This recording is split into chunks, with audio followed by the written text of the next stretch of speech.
Okay, hello students. So today we are going to see about designing of a 2-bit down counter using T flip-flop. Let's design it using T flip-flop. So let's start.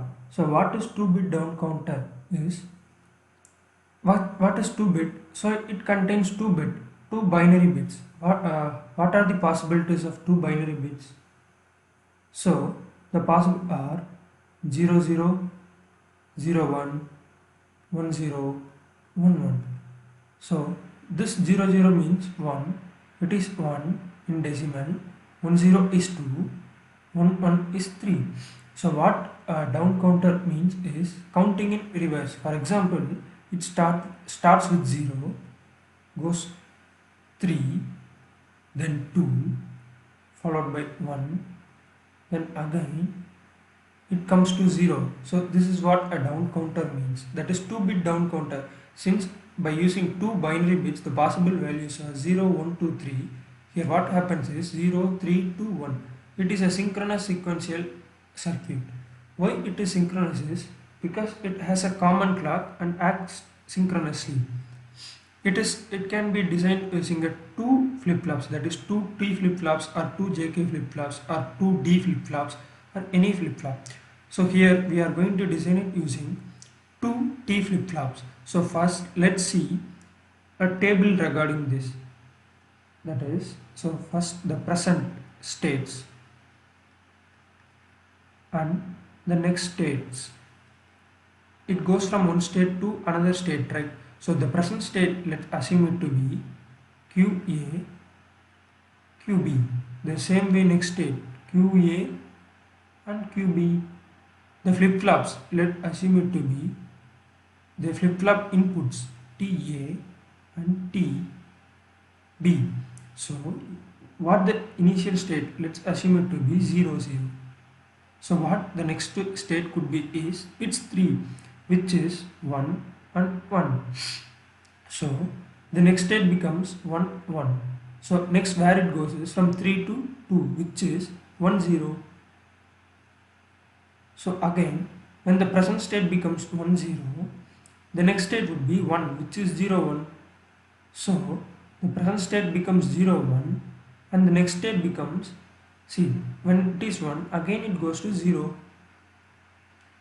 So it goes to 0, 0. Okay. So if the present state, that is, see, this is the present state for the flip-flop A, and this is the next state for the flip-flop A. So a flip-flop, that is a T flip-flop, if it changes from one state to another, like 0 to 1, 1 to 1, it changes, right? So that when does it change is when the trigger flip-flop is 1, that is the TA value input, the input of the trigger flip-flop is 1, it complements the present state. If it is 0, it becomes 1. If it is 1, it becomes 0. The same way when the TA is 0, nothing changes, it remains the same. Present and the next state remains same. But here the present state and next state are complement of each other. So the TA input must be 1. In the next case it is 1 and 1. So the trigger value, that is TA input, must be 0. When it is 1 and 0, the QA must be, see, here it is 1 and here it is 0. So it has changed. So the TA must be 1. And finally it is 0, 0, no change. So TA must be 0. Similarly, when it comes to QB and QB in the next state,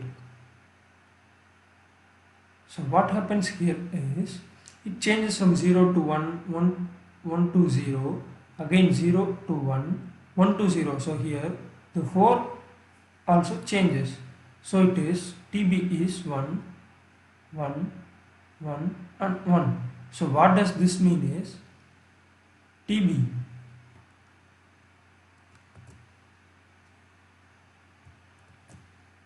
the TB value doesn't care. It is always equals to 1. It always equals 1. Okay, then what about T is? TA. When is TA high?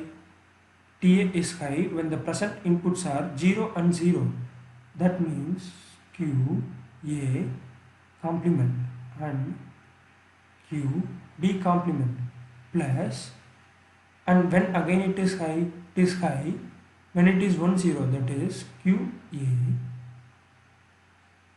and Q B the complement. So from here you can take QB complement as common.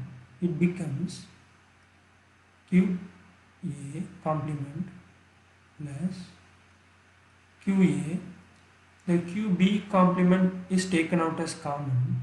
This equals to be 1 Q complement B.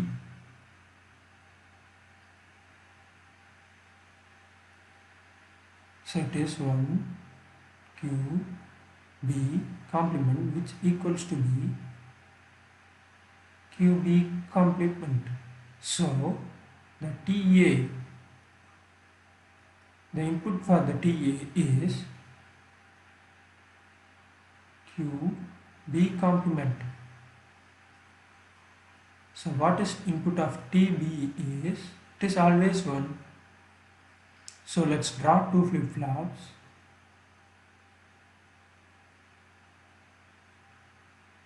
This is flip-flop A,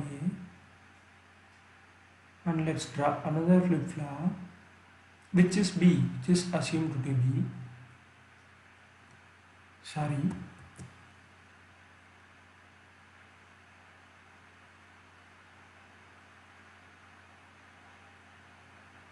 Let it be B. So what the present state is AB, so it will be QA, this will be QA complement. This is how the flip-flop will be. This is QB, this is QB complement. Next it will have a input TB, and the A flip-flop will have the input TA, and we have common clock since it is a synchronous sequential circuit, right? So we have a common clock to both flip-flops. So what is the B input, that is TB input, is 1, and what is TA input, which is said to be QB complement. So the QB complement is there, right? It is taken from here, it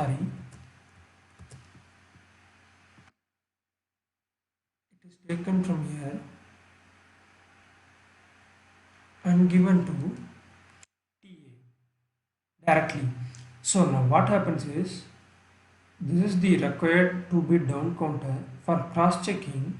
So let's consider this present state to be 1 and 1. So let's consider present state to be 1, 1. So what should be the next state when the present state 1, 1 is 1, 0 is the next state. So let's see. So TB input is always 1, so don't care about that. What is QB complement here is, B is, that is, it is 1, so QB complement is 0. So what happens is, the 0 is given to TA. So here it is 0. So when it is 0, the value doesn't change here.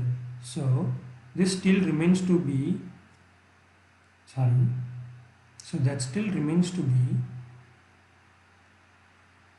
1. So there was 1 previously. It remains to be the same since the trigger value is 1. Here the trigger value is 1. So this will be complemented to 0. So the state 1 1 becomes 1 0. So so we have cross-checked it. So this is the 2-bit binary down counter which works well, which is designed using T flip-flops. So that's it for this lecture. If you have any doubt, you can ask in the comment section. Thank you.